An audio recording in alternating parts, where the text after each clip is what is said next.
Given this function defined piecewise, 3 minus x squared over 2 when x is smaller than 1, and 1 over x when x is greater or equal than 1, determine the sets where it is continuous and where it is differentiable. Check that the mean value theorem can be applied to this function in this closed interval 0, 2 by determining the points C in this open interval when the theorem holds. Okay, let's start with A. So, let's see.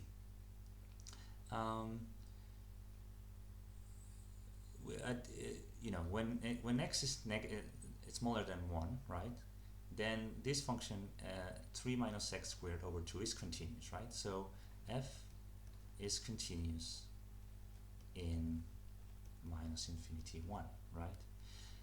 In 1 over x, when x is greater than 1, is also continuous because the only point of discontinuity of 1 over x is at 0. So it's continuous in 1 infinity, right? Now the thing what we need to see is that the limit when x goes to 1 on the left of f of x is going to be equal to the limit from the right, which is actually the same as the value of f at 1, which is 1.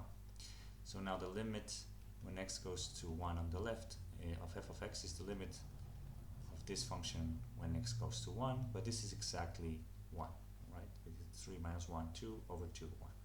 So the function is continuous everywhere, okay, in R, okay? And you could try to plot this function something like, let's see, this is 3, let's see, this is 3 halves, right? So the function is like this, and then it does like this, and joins itself here, okay?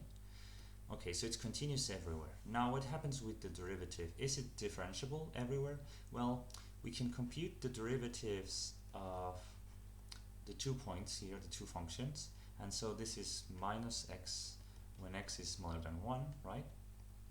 And this is minus 1 over x squared when x is greater or equal than 1. And again, these 2 functions are continuous and exist in their respective domains, so that's fine. This f is going to be differentiable in minus infinity 1 and in 1 infinity, but we don't know if it's going to be differentiable at 1, okay?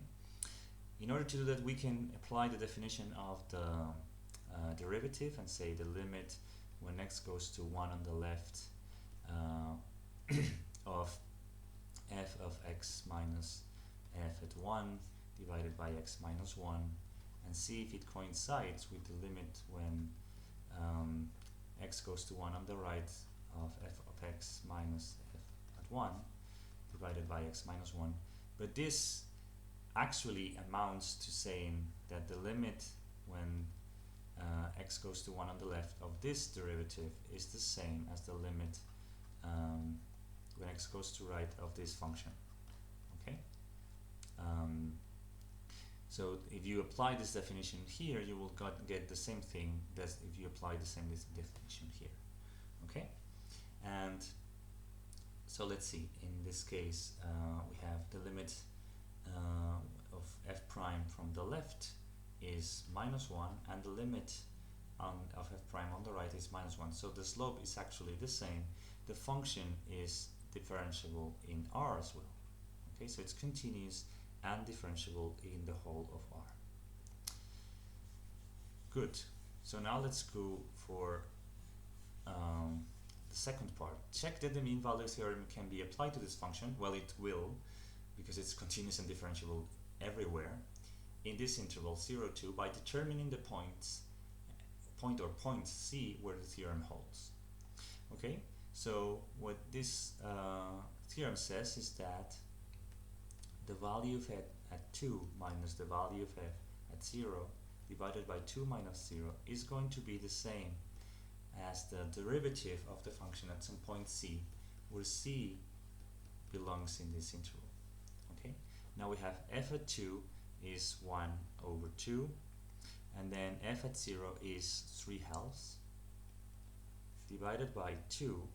What we have is 1/2 minus 3/2 is -1, so this is -1/2. This is the value of the derivative that we want to find. And sorry, let me write again the derivative that we had found. So this is -x when x is smaller than 1, and -1 over x when x is greater or equal than 1. Okay, and we know now that this is valid at 1 as well, because this is the same value. Okay, so now let's check for the two cases, right? What happens is in 0, 1, right? Can we find a c such that this equation holds, right? Well, in this case, what we have is f of prime at c would be minus c, it would be -1/2, or in other words, c is 1/2. So this is one of the values that would have that slope. And the other one in 1, 2, let's see if we can find a c that fulfills this. Well, we have, this would be 1 minus 1 over c squared has to be -1 over 2, which implies that if you multiply this by -1, implies that c squared is 2, so c has to be the square root of 2. Okay, minus the square root of 2 is not included because it's not in this interval. Okay, so the two values that make this same slope, and let's see if I can plot this thing. Okay, so let's see, this is 1, this is at 2, right? And at 1, this is 1 over x, and this goes like this, and this goes like this, and we want the value that's -2, so it's something like this and this. Okay, you get the idea, but my plotting is terrible.